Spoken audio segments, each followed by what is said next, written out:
Good morning.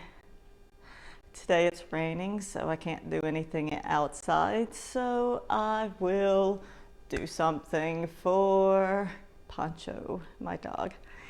He is a good dog, being that he doesn't tear up anything around the house or anything like that, but he's not too good about not tearing up his doggy beds. Every time I get him one, we'll have it for a couple hours and it'll just be fluff all over the place. So he's just been sleeping on a towel and I feel bad. He needs to have a bed. So I think perhaps if I make him one, he won't tear it up. I have an old pillow.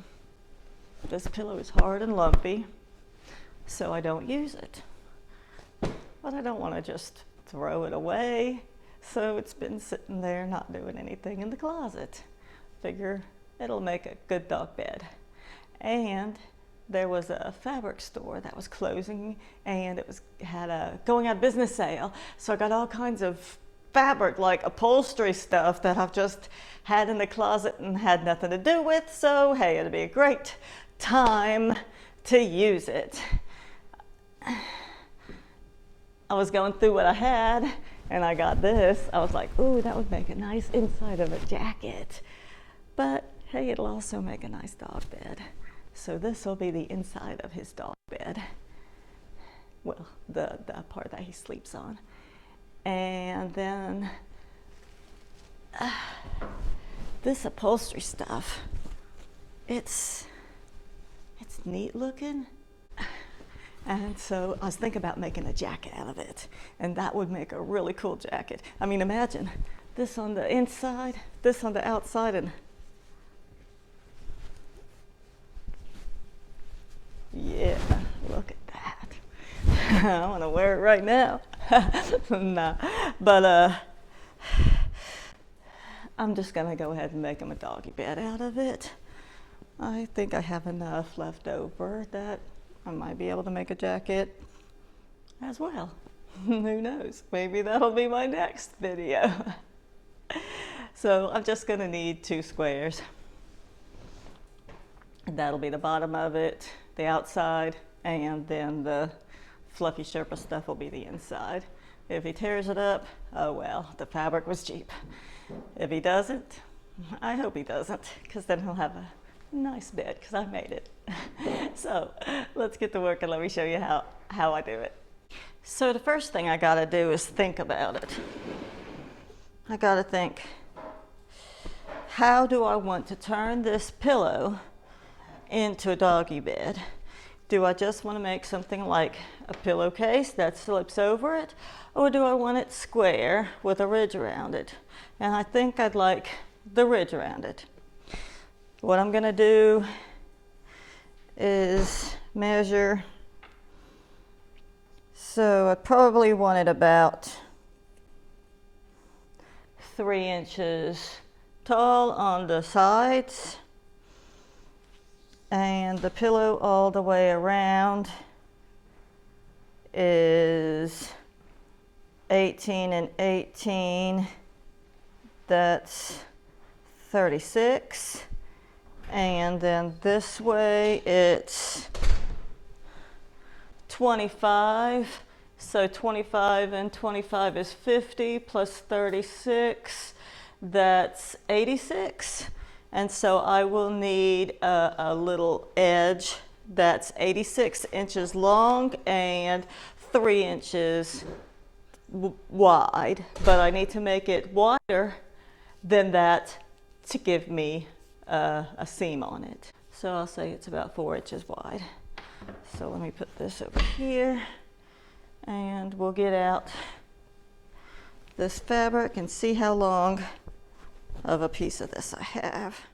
Since my table's not wide enough, I'll just fold this fabric in half and measure that way.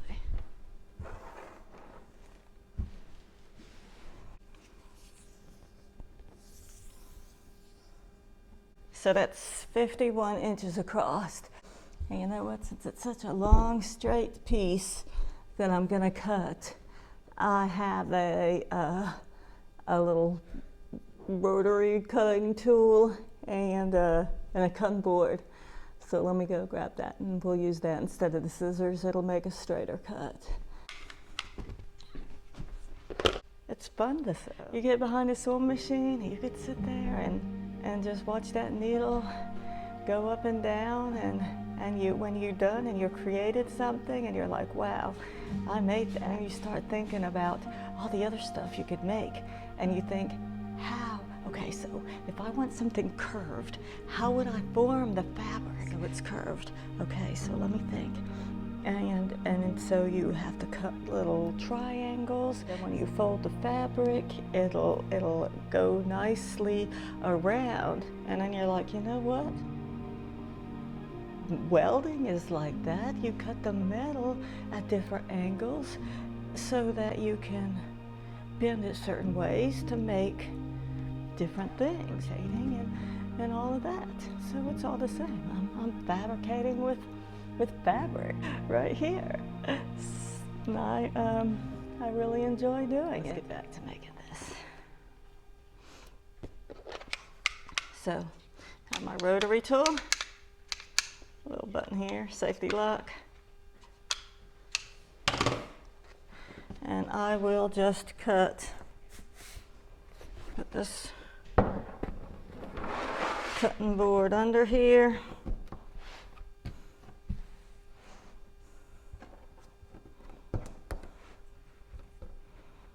Now I want to make it 4 inches. So line this up straight. And so 1, 2, 3, 4. So on this 13 line, I think I need a ruler. Let me go see if I can find a yardstick.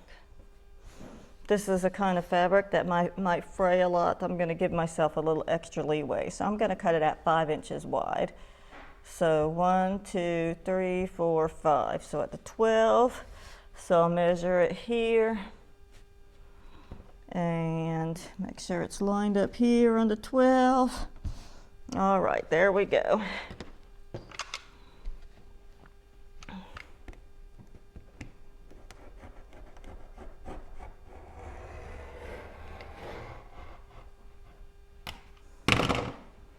Now we'll slide the cutting board down and do it again.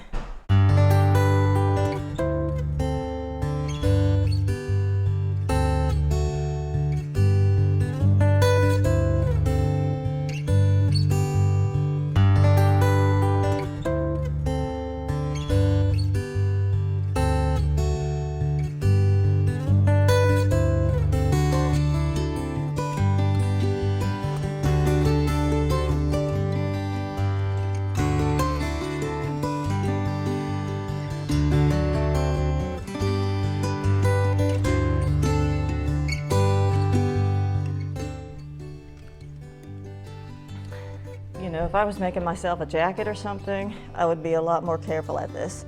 I mean, sure, I love my dog and all, but he's not gonna care how his dog bed looks. I mean, he probably thinks it looks delicious.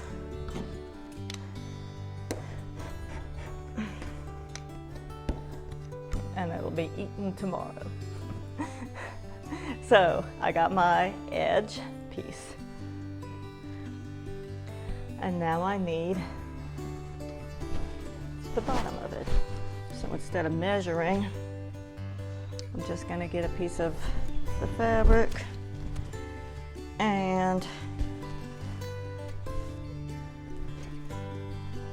lay it down here and cut around it. Because I know I have a lot extra edge.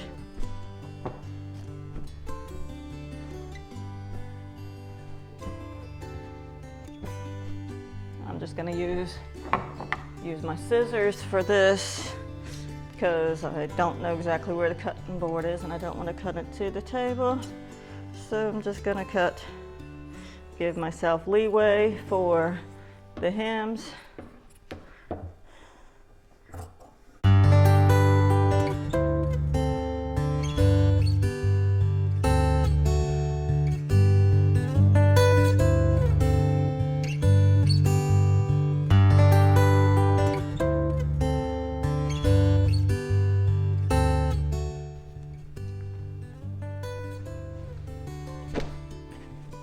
So here's the bottom.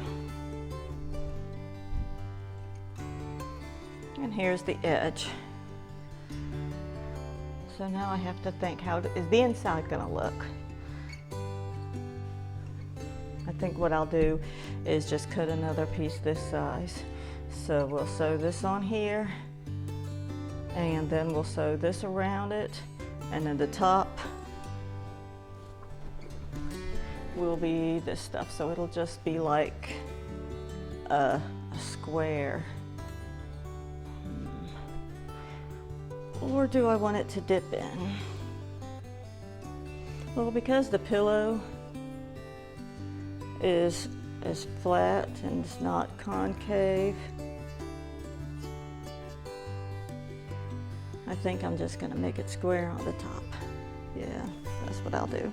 So I'll just use this piece for a guide and cut out that the same size.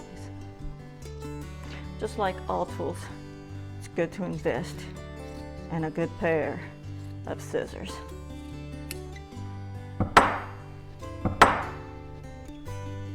Which reminds me, let me show you what I got yesterday. Remember when I was pulling the spark plugs and it was really difficult?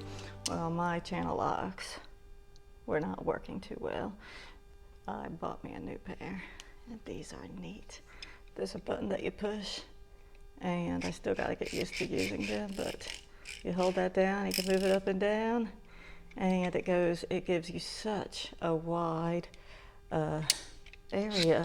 I can pull off hoses or anything, and they have a really good grip. So these are DeWalt, and I held each of the different pairs that were up there, trying to figure out which ones had the best grip for my hand and which ones seemed to be the most useful. And so I'm happy about these. And I got a light.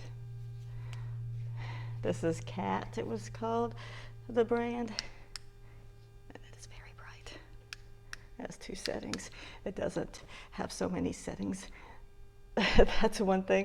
I get a light, and then it has all these flashing and red and all that, and you have to flip through, push the button 100 times, and it's like, I don't want all that. I just want a light that I could hang up there or have a magnet or small enough where I could stick up in the engine somewhere. So I'm really happy and excited about these 2 purchases, and I can't wait to use them on one of my next shows. Now comes the fun part.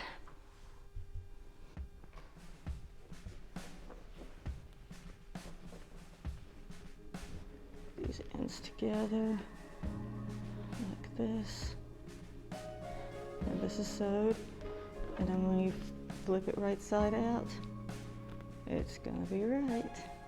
This will be the side, and this will be the bottom. So that's what you gotta think about before you start sewing, is how do you have to put your fabric in order to put it through the machine where it'll be right. So this is what we'll do. So I got this one side lined up for got my fabric.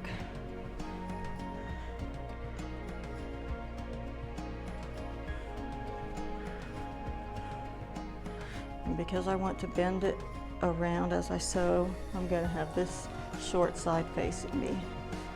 I'll just put it in the machine. Put the foot down.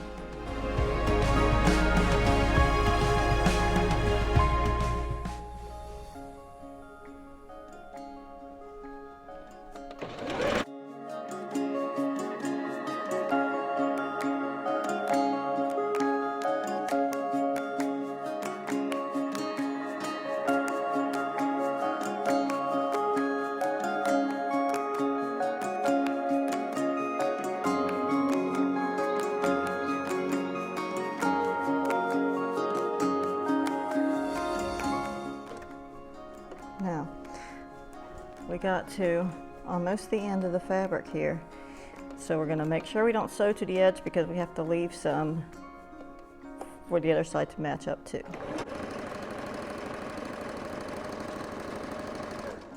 So give about that much, sew a couple back stitches to hold it in place. Now we'll start where we left over on the other side.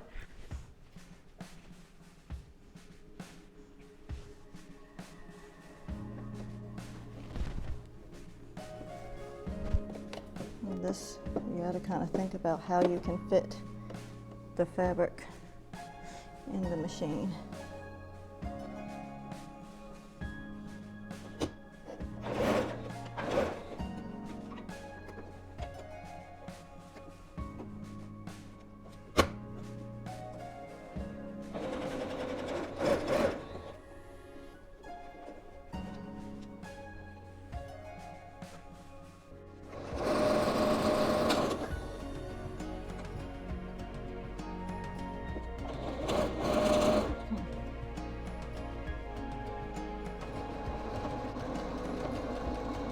So I think the bottom bobbin is almost out of thread. So yeah, see it stopped sewing.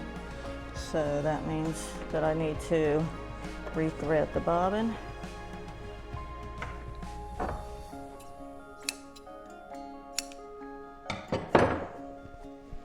But as you can see how it's coming out already.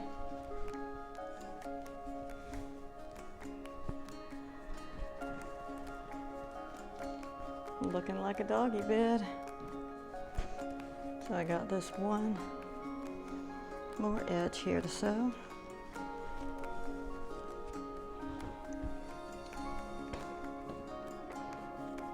Got a way to rethread a bobbin is you pull this little different, machines are different, but this one has a little door here. See how it's empty? So we'll get some new thread.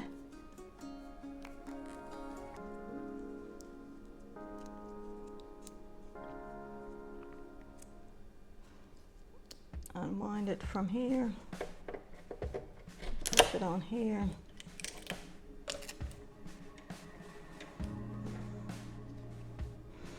And then we just put it over this top.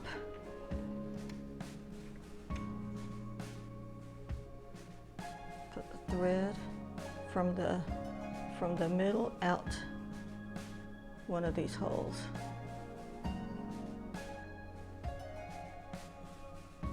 Hold it there and put this on here.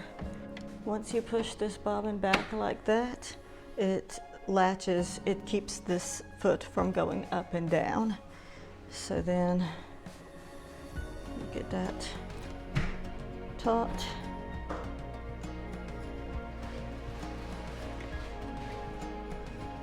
And hit your foot pedal and it'll wind it up. It automatically winds it, and then it'll even stop it when it's full.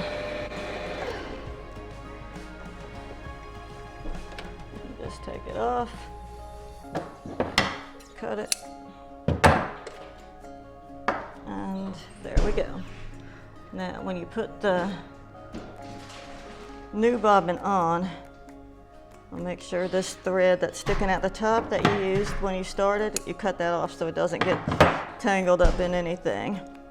And now there's a diagram right here. It shows which side the thread should be going down.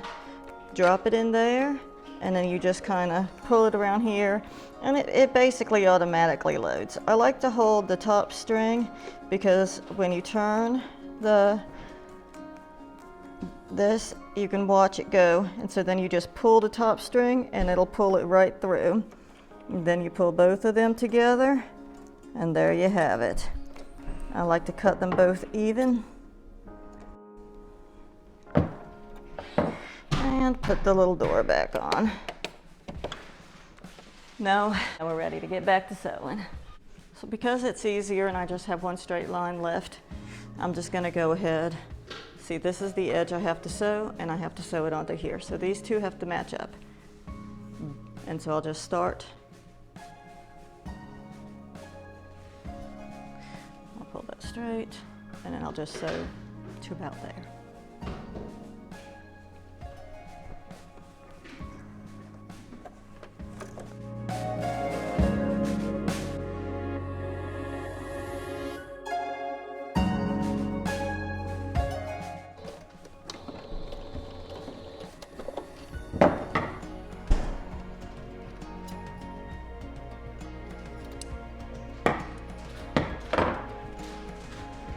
Now we're almost done. Well, almost done with the bottom anyway. Now we have these two pieces of the edges.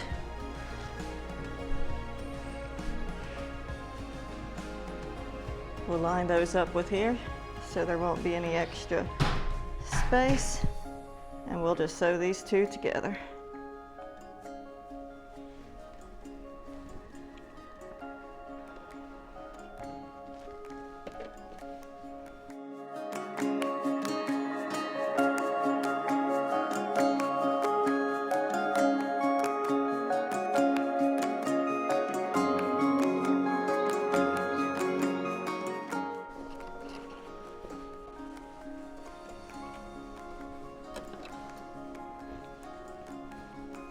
I cut this off. That's just the excess. When I measure it, I just cut the whole length of it because I knew there was only going to be a few inches left. Okay, and so now we have it. Now we just need to sew the little bottom part here between those two.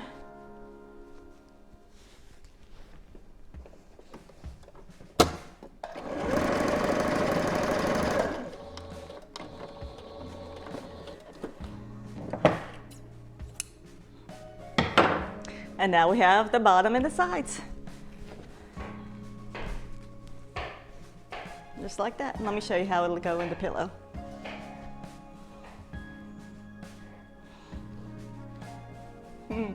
Yep. Looking good. So now we just have to put the top on it.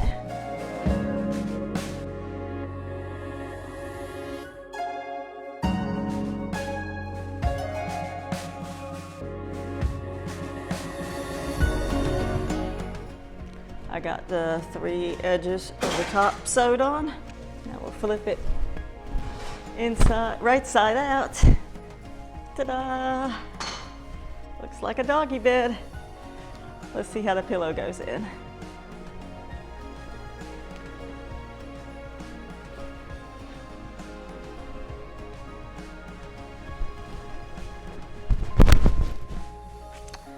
All right, there you go. How's it look? I like it.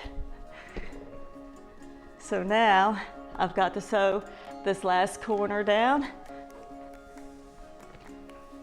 What we'll do is we'll fold it in. And then we'll just put a stitch. The stitch will be on the outside, so you'll know which side. It won't be perfect or anything, but that's okay. It'll still look good. So what I'll do is fold this over about 1 inch, fold the top layer over about 1 inch, squeeze them together. This is where pins will come in handy. You could just pin that down, but I'll just hold it. And I'll just run the sewing machine right around this edge, and that'll be it.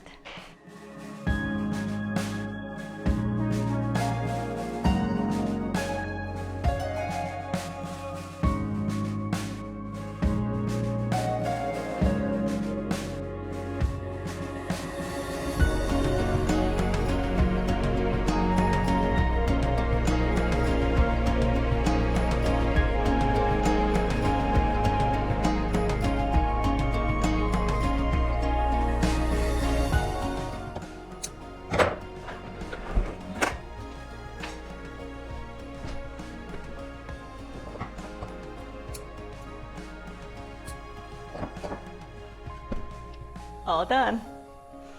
Let's see if Poncho likes it. Hey Poncho, what I got for you? I got you a doggy bed. You like that? You like that doggy bed? Yeah. There you go. That's for you. All right, and there you have it. How to make a doggy bed. So, like, subscribe, and oh, Poncho. And most of all, have a wonderful day. Bye-bye.